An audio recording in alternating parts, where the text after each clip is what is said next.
I'm going to give you a real life example here of a situation I was involved in very early in my career that kind of set the tone for me as I watched a particular borrower that we had lent some money to go into foreclosure. We ended up foreclosing on a property, actually a couple of properties that he had owned. He was a builder, and not only did we foreclose, we ended up having to pursue him personally under his personal guarantee, and then got to see him come out on the other side and to see from beginning to end what happens when these situations go bad.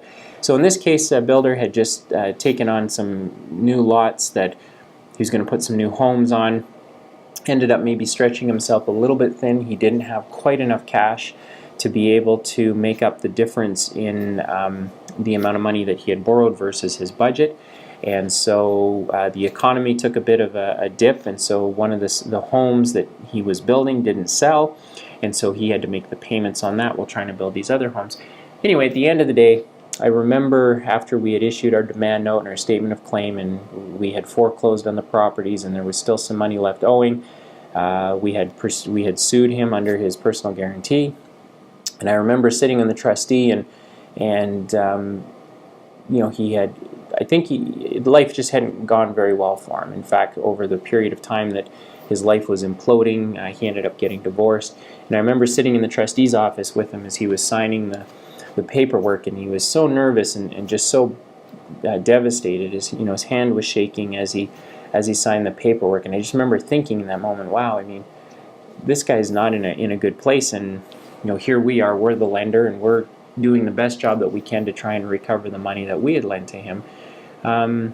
And so I remember just that feeling, and certainly watching him go through it was really, really difficult. But then as time went on, we ended up having to write off some of the loan because we weren't able to get everything that we were owed, and that was part of the risk that we took when we lent him the money. But a few years later, I recall seeing him again and noticing that he wasn't building anymore, but he had remained in the industry and had decided to work under somebody else. So he had taken all of his experience, all of his learnings, good, bad, or otherwise, and had actually made quite a good life for himself after the fact. And so, not to make light of things that are very serious, but sometimes things just don't work out, and that's a fact. You'll borrow money. You will attempt to do something with the best intentions, but sometimes it just doesn't work out that way. And when life goes bad, it's best to get in front of it. And so in this particular case, not only did this builder make it through it, he lost his marriage. I don't know what the result of his marriage was, but I do know that he had some children, and when I saw him a few years later, it looked like he was able to put his life back together, was better for it, and it did cost him, but I think if I were to see him today, he probably would tell me that not only did he learn a lot, but he won't make those mistakes again, and will always make sure that he's not overstretching what he's reasonably able to do. So that might not be the case for everybody, but certainly in this case, something that was very bad at the beginning, and I remember feeling very sad for him, ended up turning out to be something that worked to his advantage. And as a banker lender, we moved on and did other deals, and as a borrower, he was able to change some things in his life and ultimately get his feet beneath him and keep going. So